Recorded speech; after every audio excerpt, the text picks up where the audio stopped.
जीवन में कुछ सत्य ऐसे हैं जिनको अगर समय रहते जान लिया जाए तो विपरीत परिस्थितियों में भी हम अपने आप को आसानी से संभाल सकते हैं।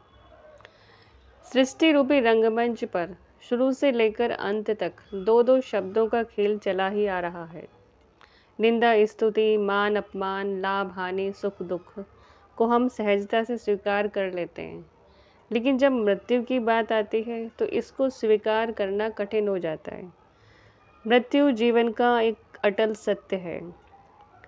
इस अटल सत्य को स्वीकारना ही होगा ताकि जीवन रहते हम कुछ ऐसा कार्य कर जाएं जिससे ये जीवन सफल हो जाए और मृत्यु के पश्चात भी हमें इस लोक में याद रखा जाए। मृत्यु जीवन का अंत न होकर एक नए मार्ग का प्रारंभ है। मृत्यु के बाद आत्मा को नई देह मिल जाती है, एक नया शरीर रूपी वस्त्र मिल जाता है, ड्रेस और एड्रेस बदल जाता है। कहते हैं ना, जाता नहीं है कोई दुनिया से दूर चल के, मिलते हैं सभी यहीं कपड़े बदल बदल के। तो मृत्यु को देहांत भी कहते हैं। देहांत अर्थात देह का अंत, आत्मा का अंत नहीं होता। आत्मा तो अजर अमर अविनाशी है।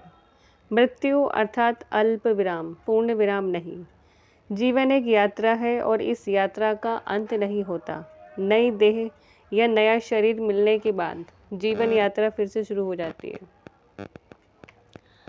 अल्प विराम अर्थात थोड़े समय के लिए आत्मा को आराम मिल जाता है। कहते हैं अंत ही प्रारंभ है, लेकिन अंत है क्या? अंत अर्थात आत्मा के शरीर का त्यागना। आत्मा तो अमर अजर है, तो प्रारंभ क्या है? जीवन प्रारंभ है। जीवन एक चक्र है और जीव उस चक्र का बदलता शरीर। उस शरीर का न तो अंत है न ही प्रारंभ। ओम शांति।